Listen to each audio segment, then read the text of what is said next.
तो हम पिछले क्लास में हम लोग ऑक्सीजन फैमिली पढ़ रहे थे 16th ग्रुप, ठीक है। तो वहाँ पे हमने जनरल इंट्रोडक्शन हमने बता दिए थे, ठीक है। अभी आते हैं क्या आपने केमिकल रिएक्शन या केमिकल रिएक्टिविटी या फिर केमिकल प्रॉपर्टीज पर, ठीक है।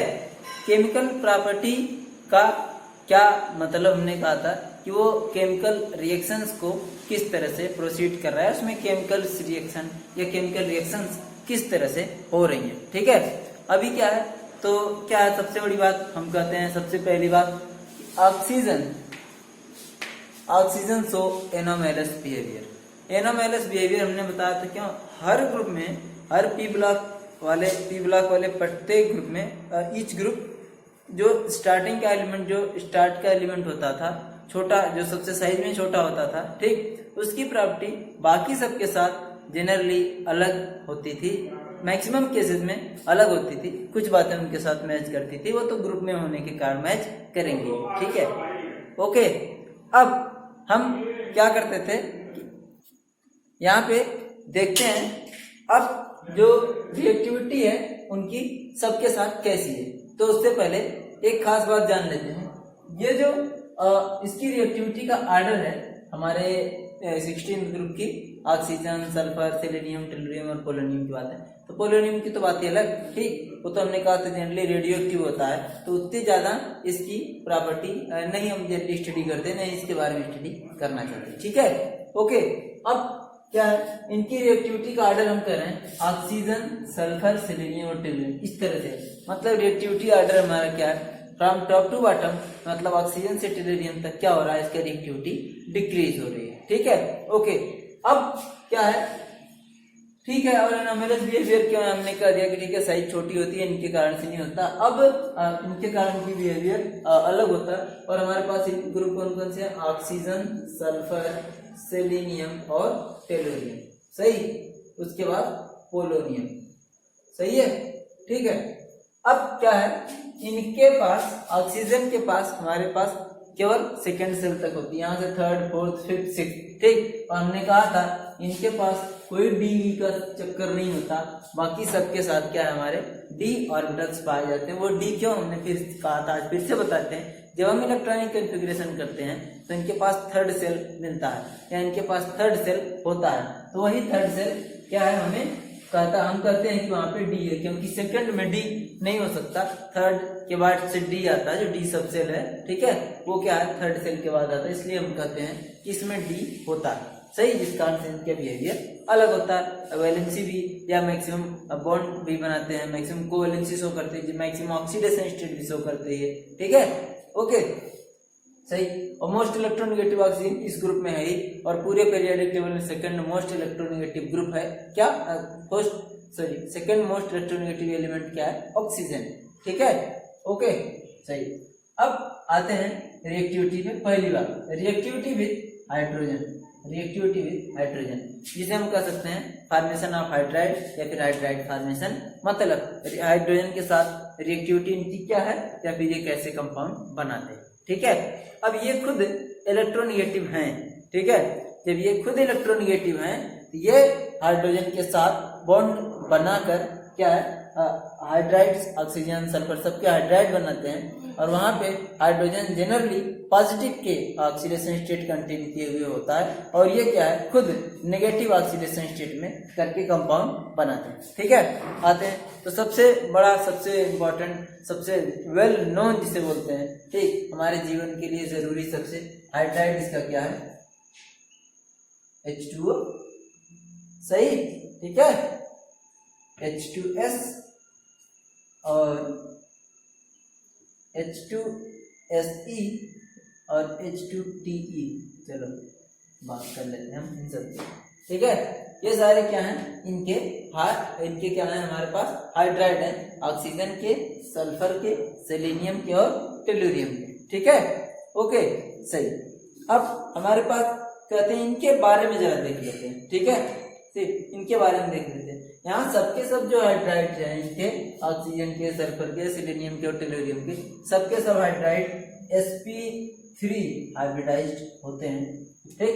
sp3 हाइब्रिडाइज होते हैं और इन सब का शेप जनरली हम क्या करते हैं, बेंट की तरह से होता है, ठीक है, बेंट शेप। हमने कहा हाइब्रिडाइजेशन sp3, तो सबके सब बॉन्ड हमारे बॉन्ड पेयर नहीं होते, इसमें से 2 लोन पेयर होता है, बाकी 2 बॉन्ड पेयर, जिस कारण से इनका शेप हमारा बेंट हो जाता है, ठीक। और बॉन्ड एंगल एग्जैक्ट टेट्राहेड्रल के हिसाब से एक 109 डिग्री नहीं होती, ठीक है, सही, ओके।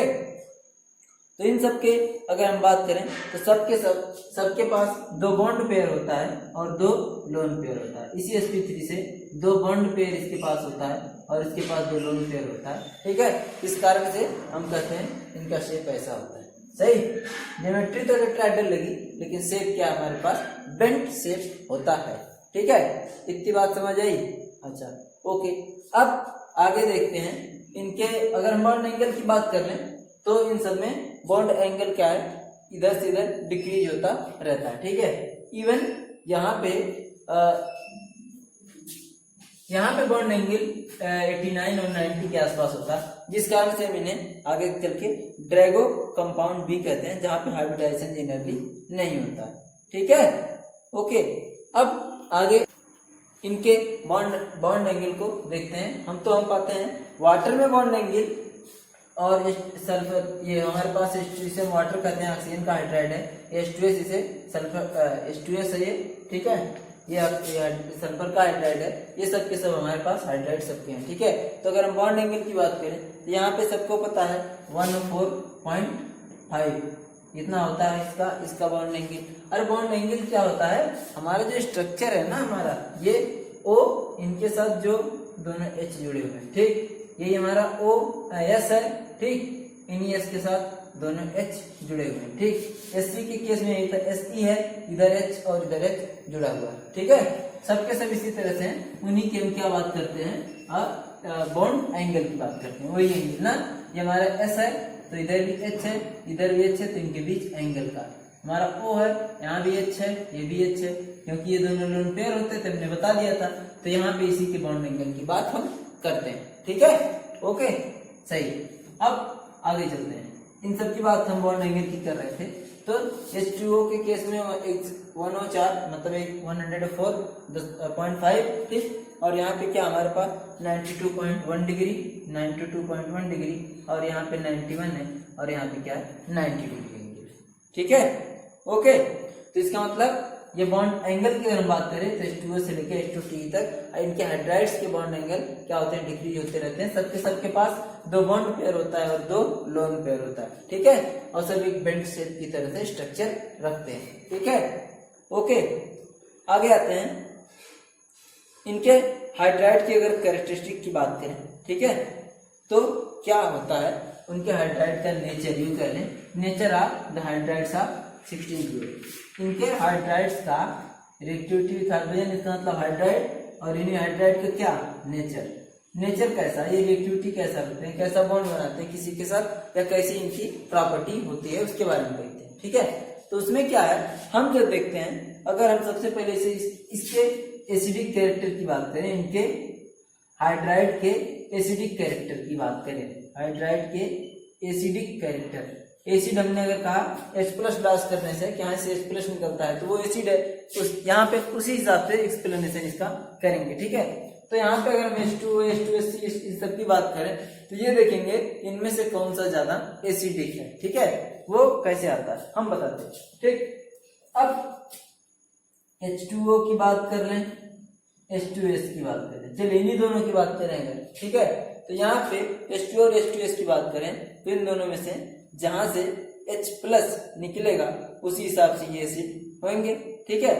तो निकलेगा कोई H+ कहां से, कि जो बॉन्ड ब्रेक हो तो सामने वाला बॉन्ड क्या हो, O के साथ अगर H जुड़ा है, S के साथ अगर H जुड़ा है, यही वाला बॉन्ड क्या हो हमारे पास ब्रेक हो, तो वो बॉन्ड ब्रेक हो तो हमको पता चले, तब हमको पता चले कि वो उतना ही अच्छा या बुरा एसिड है, ठीक। अब वहां पे वो बॉन्ड हमारा कैसे ब्रेक हो, ठीक, बॉन्ड हमारा जितना आसानी से ये बॉन्ड ब्रेक होगा, जितना आसानी से ये बॉन्ड ब्रेक होगा उतना ही बढ़िया एसिड होगा। इस बॉन्ड के हम ब्रेक करने की बात कर रहे हैं, ठीक। तो वो कैसे होगा, तो जैसे जैसे हमने कहा साइज बड़ी होती है तो इनके बीच बॉन्ड, जो बॉन्ड की स्ट्रेंथ होती है वो धीरे धीरे कम होती चली जाती है। तो वैसे बॉन्ड को ब्रेक करना हमारे लिए क्या हो जाता है, इजी हो जाता है। इस कारण से अगर हम इनके हाइड्राइड के एसिडिक नेचर की बात करें या एसिडिक कैरेक्टर की बात करें, ठीक, तो हमारा एसिडिक कैरेक्टर ऊपर से नीचे हाइड्राइड जो बना उनके क्या होता है, धीरे धीरे बढ़ता चला जाता है। ठीक है, वो कैसे कि अगर हम बात करें इस तरह से, तो H2O, H2S, H2SE और H2TE, तो ये ज्यादा एसिडिक, ये उससे कम, ये उससे कम। और वाटर क्या हमारा सबसे कम एसिड होगा, क्योंकि वाटर के और H का बॉन्ड ब्रेक करना मुश्किल है, वहां से H+ ब्रेक करना मुश्किल है, और यहाँ पे H2TE के केस में हमारे पास आसानी से H+ मिल जाएगा वहां से ब्रेक होने के बाद में। ठीक है, सही, सबके सब ऐसे हैं जो दो दो H+ दे सकते हैं। अगर सबके सब बॉन्ड ब्रेक हो जाएं तो, और जब दो दो H+ दे सकते हैं इसका मतलब ये एक ऐसे ऐसे एनायन का फॉर्मेशन कर सकते हैं जिनके पास दो नेगेटिव चार्ज हो। ठीक है ना, और वही दो नेगेटिव चार्ज होगा ही ना, मैंने कहा इनकी वैलेंसी 2 होती, दो जने से बॉन्ड बनाते हैं। अब चाहे इनको इलेक्ट्रॉन मिल जाए तब बॉन्ड बना लें, या फिर ये पार्टनरशिप करके या फिर शेयरिंग करके बॉन्ड बना लें। ठीक है, ओके, सही। आगे आते हैं, अगला नेचर की बात अगर हम करते हैं, ठीक, अगला क्या है हमारे पास, थर्मल स्टेबिलिटी ऑफ हाइड्राइड। हमारे पास क्या है, थर्मल स्टेबिलिटी ऑफ हाइड्राइड। ठीक है, थर्मल स्टेबिलिटी, ठीक, थर्मल स्टेबिलिटी के क्या मतलब, हमने कहा था कि अगर उसके हीट देना तो वो कितनी देर रह सकता है अपने फॉर्म में, अपने हाइड्राइड के बने हुए कंपाउंड के फॉर्म में। वो कब तक ऐसा है कि जब तक वो ब्रेक ना हो। ठीक, तो ऐसे केस में जब अभी आपने देखा ऊपर एसिडिक कैरेक्टर की बात जब हम कर रहा था, वहां पे आपने देखा कि सिंपली क्या है, हम H2D जो नीचे वाले थे कंपाउंड, इनके जो हाइड्राइड है इनके बॉन्ड आसानी से ब्रेक कर सकते थे, इसीलिए ये बढ़िया एसिड थे, ऊपर वाले बढ़िया एसिड नहीं थे, मतलब H2O या H2S H2SE वाले। ठीक है, तो अगर ऐसा है तो ब्रेक आसानी से किसका हो रहा है, TSE का, इनका। इसका मतलब इनका बॉन्ड स्ट्रेंथ कम है या इनकी बॉन्ड एंथैल्पी कम है, आसानी से बॉन्ड डिसोसिएशन, आसानी से बॉन्ड तोड़ सकते हैं। ठीक, जब आसानी से तोड़ सकते हैं इसका मतलब थर्मल स्टेबिलिटी का आर्डर यही है कि हमारे पास TSE ये सब की जो नीचे वाले हैं इन सब के हाइड्राइड इजीली ब्रेक हो सकते हैं, इसलिए इनकी थर्मल स्टेबिलिटी कम है, और ऑक्सीजन सल्फर इन सब की आसानी से ब्रेक नहीं हो सकते, तो इनकी थर्मल स्टेबिलिटी क्या है, ज्यादा है। ठीक है, बात समझें। तो फिर इनके थर्मल स्टेबिलिटी का आर्डर अगर हम बात करें तो H2O, ठीक, H2S, ठीक, H2SE और H2TE। सही, समझ गए। तो ये हो गया हमारा थर्मल स्टेबिलिटी का आर्डर। ओके, सही, सॉरी, थर्मल स्टेबिलिटी की हम बात करें, ठीक, ये हमारा थर्मल स्टेबिलिटी का आर्डर था। H2O हमारा थर्मली ज्यादा स्टेबल है, H2SE उससे कम, H2TE और सबसे कम H2TE। ठीक है, ओके, सही। अगला क्या है हमारे पास, रिड्यूसिंग कैरेक्टर। अगला हम रिड्यूसिंग कैरेक्टर की बात करते हैं। रिड्यूसिंग कैरेक्टर किसका, इन्हीं के हाइड्राइड्स की बात कर रहे थे। रिड्यूसिंग कैरेक्टर इनका क्या होता है, रिड्यूसिंग का क्या मतलब, हमने कहा था किसी पे हाइड्रोजन जुड़ना, तो ये अगर आसानी से हाइड्रोजन दे देगा कहीं पे, यहाँ से हाइड्रोजन रिमूव होकर आसानी से कहीं जुड़ सकता, इसलिए तो फिर ये वो रिड्यूसिंग नेचर कहा जाए कि इनके पास रिड्यूसिंग कैरेक्टर होता है। तो ये जिनका बॉन्ड आसानी से ब्रेक करेगा वही H+ निकाल सकते हैं, तो वही किसी को H+ दे सकते हैं, H दे सकते हैं, इस कारण से रिड्यूसिंग नेचर उन्हीं का अच्छा होगा। तो फिर नीचे के वाले के बॉन्ड आसानी से टूटे थे, इसलिए रिड्यूसिंग कैरेक्टर की बात करेंगे हम। तो ठीक, H2O, H2SE, H2S, H2SE, इन सब में क्या है हमारा H2TE, तो इनका रिड्यूसिंग कैरेक्टर बढ़िया है, इनका और बढ़िया, इनका सबसे कम। क्यों, क्योंकि H+ ब्रेक ही नहीं करेंगे तो किसी को H देंगे कहाँ से, और जब तक मैं H दूंगा नहीं तब तक मैं कहूंगा नहीं मैं रिड्यूसिंग कैरेक्टर रखने वाला हूँ या मैं रिड्यूसिंग एजेंट हूँ। किसी को रिड्यूस कराना, किसी का रिडक्शन कराना ही रिड्यूसिंग कैरेक्टर कहा जाता है। ठीक है, ओके, सही। चलिए अब सीधे आ जाते हैं अगले बात, ऑक्साइड्स। ये सब के सब हो गए। ठीक, तो ऑक्साइड्स की हम बात करें, ठीक, दूसरी बात ऑक्साइड्स। ठीक, ऑक्साइड्स हमारे कैसे होते हैं? ठीक, ऑक्साइड के लिए हम जनरली क्या देखते हैं? ऑक्साइड ये है खुद, इसका मतलब ये ऑक्सीजन के साथ रिएक्शन करके ऑक्साइड हमारे बनाएंगे। ठीक, तो ऑक्साइड हमारा सल्फर बना सकता है, सेलेनियम, ऑक्सीजन तो खुद यहीं पे है। ठीक है, तो सल्फर का ऑक्साइड, सेलेनियम का ऑक्साइड या टेलोरियम का ऑक्साइड, इस तरह से हम क्या करते हैं? ऑक्साइड का स्टडी करते हैं। ठीक है, तो देखिए ऑक्साइड कौन कौन से होते हैं हमारे पास। सबसे आपको पता है मोनो ऑक्साइड या डाई ऑक्साइड, दो टाइप के ऑक्साइड बना सकते हैं अगर कहें तो, मोनो ऑक्साइड, ठीक, डाई ऑक्साइड। ठीक है, अब हमारे पास अगर हम बात करें मोनो ऑक्साइड का, तो सल्फर अगर मोनो ऑक्साइड बनाए तो SO, सल्फर डाई ऑक्साइड बनाए तो सल्फर डाई ऑक्साइड। ठीक, ये हो गया। तो अब ऐसे ही सेलेनियम का भी बन सकता है, SeO2 बन सकता है। ठीक, सही, ओके। मतलब अगर ये मोनो ऑक्साइड बना रहा है या फिर अगर एक ऑक्सीजन के साथ रिएक्शन करके ऑक्साइड बना रहा है तो इसके क्या होने चाहिए? 2 बॉन्ड होने चाहिए। और अगर 2 बना रहा है तो ये क्या होने चाहिए? इसके 4 बॉन्ड होने चाहिए। सही ना? ठीक, तो हम आगे देखते हैं कैसे होता है हमारा सल्फर या सल्फर डाई ऑक्साइड। ठीक, अब कह रहा सल्फर अगर सेलेनियम के अलावा करा ये मोनो ऑक्साइड सल्फर क्या है? बना लेता है, सेलेनियम मोनो ऑक्साइड जनरली नहीं बनाता। ठीक है, करा कि सेलेनियम के अलावा सभी एलिमेंट्स क्या है हमारे मोनो ऑक्साइड का फॉर्मेशन करते हैं, लेकिन ये सेलेनियम मोनो ऑक्साइड का फॉर्मेशन नहीं करता, ये डाई ऑक्साइड का फॉर्मेशन कर सकता है। ठीक है, तो हमारे जो सल्फर, अगर बात करें सल्फर के ऑक्साइड की, तो सल्फर का D ऑक्सीजन के हमारे P के साथ बॉन्डिंग करके क्या करता है? ये सल्फर डाइऑक्साइड का फॉर्मेशन, SO बॉन्ड का फॉर्मेशन करता है। यहाँ पे इसमें SO बॉन्ड का नेचर जो हम पहले पीछे पढ़ा करते थे, P पाई बॉन्ड, तो यहाँ पे ये ऐसा नहीं होता। मतलब दोनों के जो पाई बॉन्ड बनाता है वो पाई बॉन्ड, अगर 2 बॉन्ड बनेगा तभी तो उसमें पाई बॉन्ड आएगा। अगर ओनली 1 बॉन्ड बनाया है तो वहां पे तो पाई बॉन्ड आने की पॉसिबिलिटी ना हो, तो हमेशा सिग्मा बॉन्ड ही होता है। ठीक है, तो ये जब भी हम पी पाई बॉन्डिंग की बात पढ़ते थे इसके पहले, पी पाई बॉन्ड। ठीक है, अक्सर ऑक्सीजन में पढ़ा हमने, नाइट्रोजन में पढ़ा, या उधर उसके पीछे पढ़ रहे थे हम कार्बन में पढ़ रहे थे। ठीक, ये वाला पाई बॉन्ड पी पाई नहीं होता, ये क्या होता है हमारे पास? पी पाई और डी पाई बॉन्ड होता है। ठीक, तो इस वाले में सल्फर डाइऑक्साइड में ध्यान देने वाली बात है, जो बॉन्डिंग होती है वो पी पाई डी पाई बॉन्ड होती है। मतलब एक पी का ऑर्बिटल होता है ऑक्सीजन का और सल्फर का डी ऑर्बिटल होता है, ये दोनों जने मिलके स्पेशल पाई बॉन्ड का फॉर्मेशन करते हैं। ठीक है, सही। अब सल्फर डाइऑक्साइड की अगर हम बात कर लें, सल्फर डाइऑक्साइड का स्ट्रक्चर ऐसा होता है। ठीक, सही, ओके। ये आपस में क्या करते हैं? बॉन्ड हमारा मूव करता रहता है। ठीक, इसे हम क्या करते हैं? कभी ऐसा हो सकता है या ये ऐसा भी हो सकता है। ठीक, इस कारण से हम इन्हें दिखाने के लिए क्या करते हैं? SO और ये बॉन्ड हम क्या दिखा देते हैं? इसे रेजोनेंस में दिखा देते हैं। ठीक है, सही। और इसका शेप जनरली क्या होता है? एंगुलर होता है।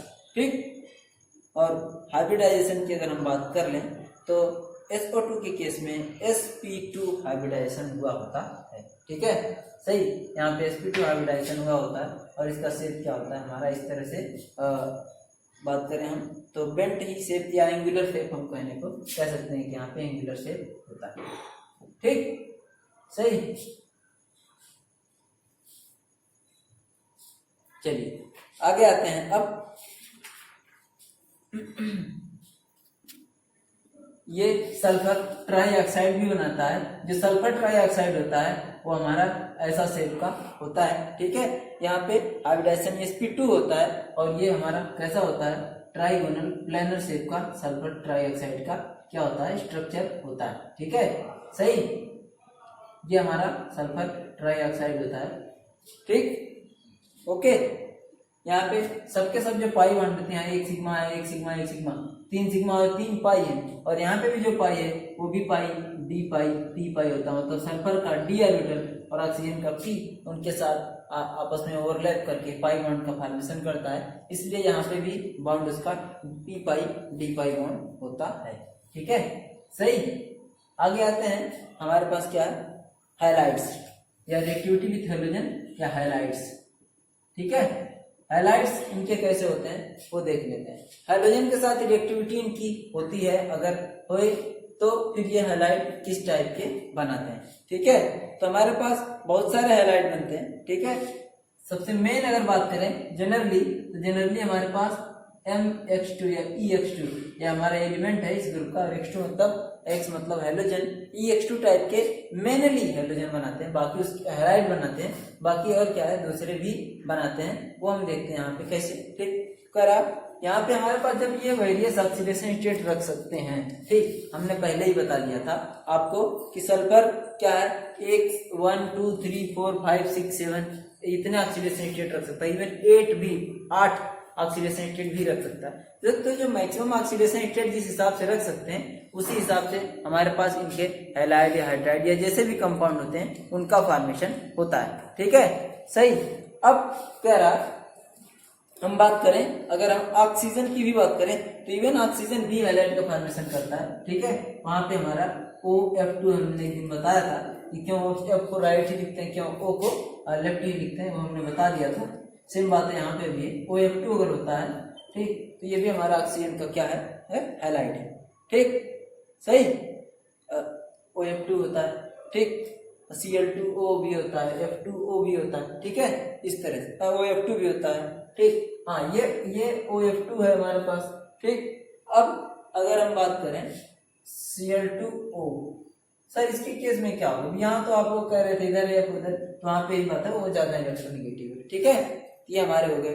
सल्फर के केस में हमारे पास SF2 SCl2 SF4 SF6 सब बनाता है, SF2 SCl2, ठीक, SF4 SF6, ठीक, सही। और क्या है, H2F2 भी बनाता है, H2Cl2 भी बनाता है, H2F2 H2Cl2, उसी तरह से ये भी बनाता है, O2F2 बनाता है। ठीक, ये भी O2F2 का फॉर्मेशन करता है। ठीक है, ओके। यहाँ पे H2Cl2 भी बनता है, ये हमने बताई है, H2Cl2 बनता है। ये सब के सब हमारे हैलाइड होते हैं। ठीक है, सेलेनियम भी बनाता है डाई हैलाइड, टेलुरियम भी डाई हैलाइड बनाता है, पोलोनियम भी डाई हैलाइड, ये सब के सब जनरली डाई हैलाइड ही बनाते हैं, बाकी टेट्रा या हेक्साहैलाइड का फॉर्मेशन जनरली नहीं करते। ठीक है, ओके, सही। और यहाँ पे हम आपको O2F2 या SCCl2 इन सब के स्ट्रक्चर के बारे में बात कर लेते हैं। तो SF4 की अगर बात करें तो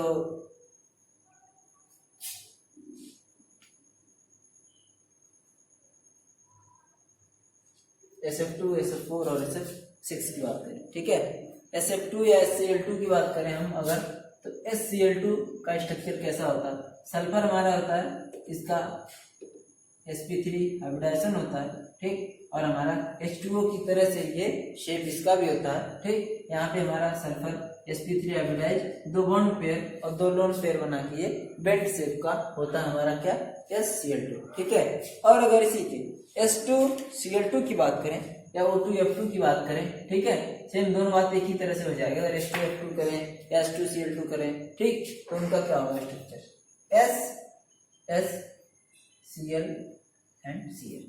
ये हमारे पास क्या होता है, H2Cl2 का स्ट्रक्चर होता है हमारे पास ऐसा ही। ठीक है, या इसे ऐसे भी लिख सकते हैं, S ये वाला बॉन्ड नीचे कर दें, ये वाला बॉन्ड ऊपर कर दें। ठीक है, ये स्ट्रक्चर इसका कैसे भी हो सकता है। ठीक है, अब हम SF4 की बात करें तो SF4 SF2 हो गया, SF2 का हमने बता दिया था। SF2 का स्ट्रक्चर ऐसा होता है, ये दो हमारे पास लोन पेयर होते हैं, दो हमारे पास F या Cl होता है। अगर इसी को SF4 की बात करें तो सल्फर हमारा sp3d हाइब्रिडाइजेशन होता है, और हमारे पास इसका स्ट्रक्चर क्या होता है, C स्ट्रक्चर होता है। ठीक, SF4 का स्ट्रक्चर ये ट्राइगोनल बाइपिरामिडल होना चाहिए geometry according to hybridisation sp3d। ठीक ना, sp3d ट्राइगोनल बाइपिरामिडल, लेकिन 4 बॉन्ड पेयर है, एक लोन पेयर, इस कारण से इसका शेप क्या हो गया, C। सीसा शेप, ठीक ना। और ये हमारे पास क्या हो गया, बेंट शेप, ठीक। और इसी पे अगर हम SF6 की बात कर लेंगे तो SF6 का हाइब्रिडाइजेशन sp3d2 और ज्योमेट्री हमारी क्या होती है, ऑक्टाहेड्रल होती है, ठीक है। ये हमारे SF6 का स्ट्रक्चर होता है, ठीक है। हाइब्रिडाइजेशन हमने बता दिया है, जिसको नहीं समझ आएगा उसका हाइब्रिडाइजेशन फिर से बता दिया जाएगा एक क्लास लेके अलग से, ठीक, ओके। अभी क्या है हमारे पास, अगला कंपाउंड या अगली प्रॉपर्टीज क्या है कि ऑक्सीजन का और इसके कंपाउंड, ठीक है। तो ऑक्सीजन के बाद क्या है, हम अगर O2 की बात करें, डाइऑक्साइड, ठीक, या O3 की, और डाइऑक्सीजन या O3 की बात करें, ओजोन, ठीक है, ओजोन। तो इन दोनों के बारे में आप स्टडी कर लेंगे, ठीक है। इसमें कुछ नहीं है, सबके साथ जो बॉन्डिंग है वो हम बता देते हैं। ऑक्सीजन O2 क्या है हमारे पास, O2 सबसे पहले क्या है, हम जनरली कहते हैं जब ऑक्सीजन की बात करें, ठीक है, तो ऑक्सीजन हमारा टेस्टलेस, कलरलेस या ऑर्डरलेस गैस है, जो हमारे लिए क्या है, जरूरी है लिविंग सिस्टम के लिए, ठीक है। और क्या है, ये हमारे पास slightly soluble in water and solubility, ये क्या है, वाटर में स्लाइटली सॉल्युबल है। अगर वाटर में सॉल्युबल नहीं होती तो कैसे हमारे जो एक्वेटिक लाइफ होती है या एक्वेटिक सिस्टम में जो लिविंग बीइंग होते हैं उनका क्या है, सर्वाइवल नहीं हो पाता, ठीक है, ओके। अब क्या है, दूसरी बात क्या है, ये लिक्विफेबल है और इसे लिक्विफाई भी कर सकते हैं जनरली, और ये बाकी इनकी बॉइलिंग पॉइंट जनरली 90.2 केल्विन है। बॉइलिंग पॉइंट डाइऑक्सीजन की हम बात कर रहे हैं, O2 की 90.2 केल्विन है, ठीक है, सही। ऑक्सीजन O2, ठीक ना, सही।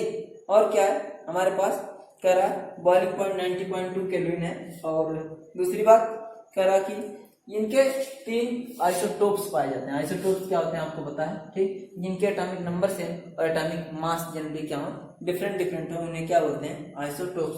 तो ऑक्सीजन 16 होता है, ऑक्सीजन 17 होता है और ऑक्सीजन 18, सबका एटॉमिक नंबर 8 होता है, ठीक है। ये हमारे पास इसके 3 आइसोटोप्स भी पाए जाते हैं। ये मेन बात है, नोट करके आप लिख सकते हैं कि ऑक्सीजन के 3 आइसोटोप्स पाए जाते हैं। 3 आइसोटोप्स विच है ऑक्सीजन 16, ऑक्सीजन 17 एंड ऑक्सीजन 18, ठीक है।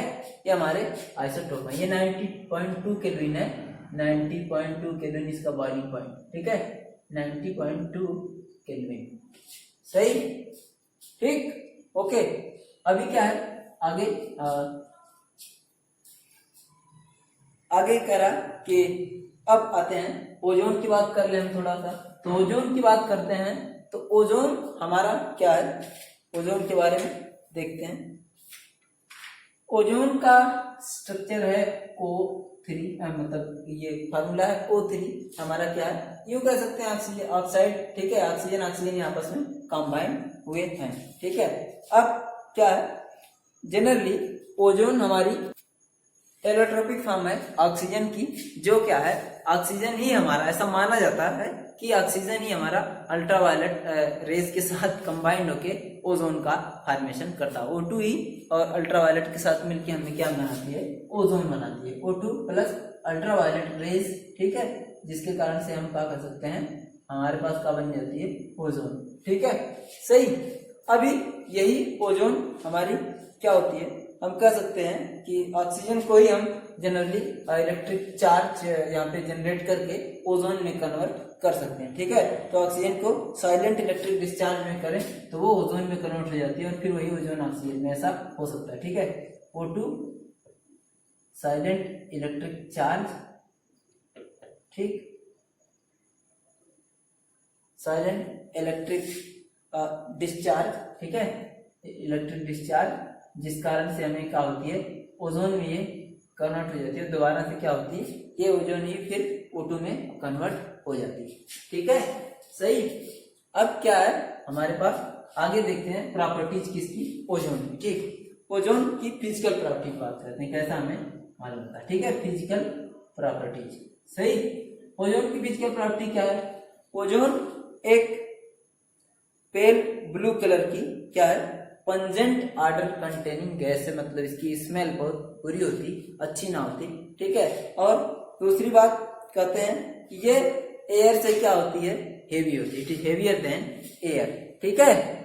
इसकी बॉइलिंग पॉइंट 385 और मेल्टिंग पॉइंट क्या है 24 केल्विन है।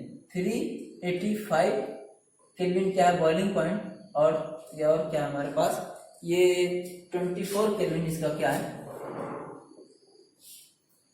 24 केल्विन इसका क्या है हमारे पास मेल्टिंग पॉइंट, ठीक है।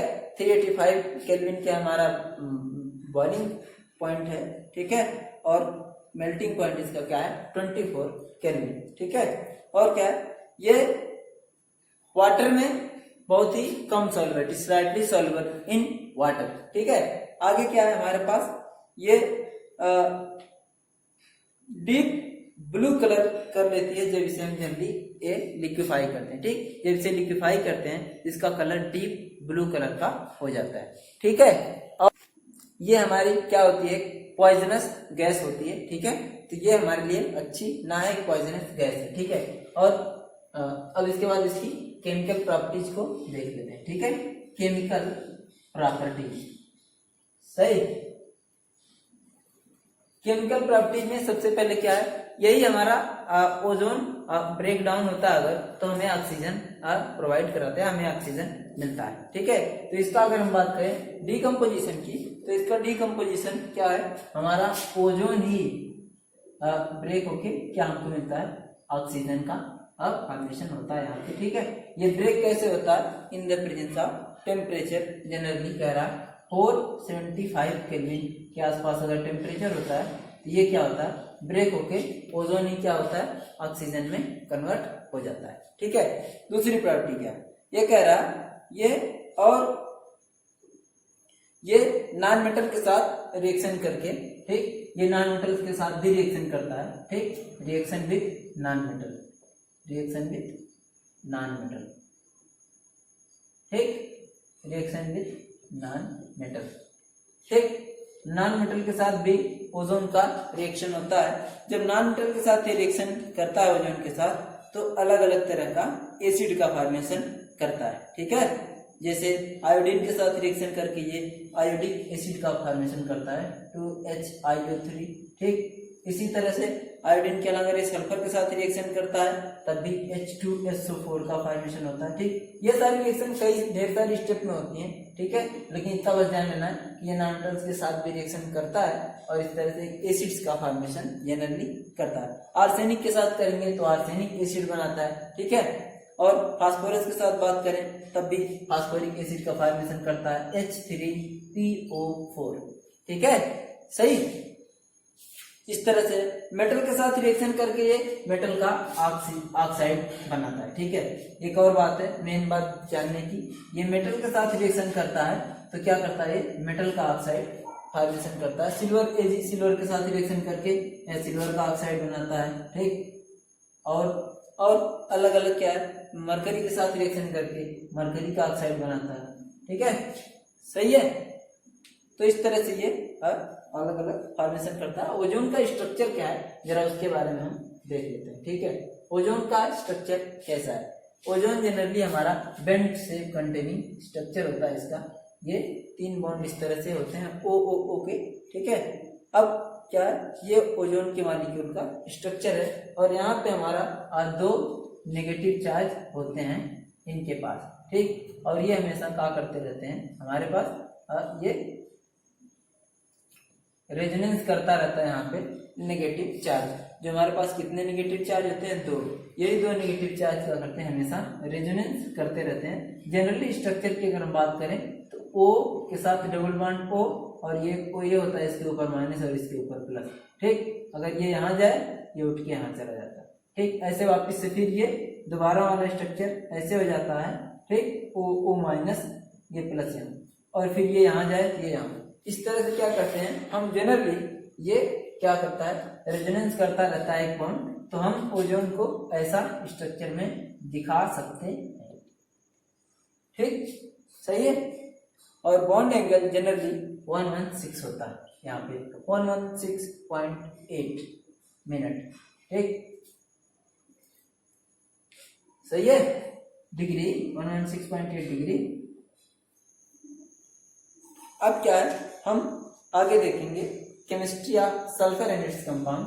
ठीक, अगले क्लास में आपको सल्फर और इसके कंपाउंड के बारे में स्टडी करी जाएगी, सल्फर एंड इट्स कंपाउंड। तो बाकी जहाँ तक आपने पढ़ा इसको रिवाइज करें, अगले क्लास में सल्फर एंड इट्स कंपाउंड करेंगे, उसके बाद हमारी ऑक्सीजन फैमिली खत्म हो जाएगी। ठीक है, ओके, थैंक यू।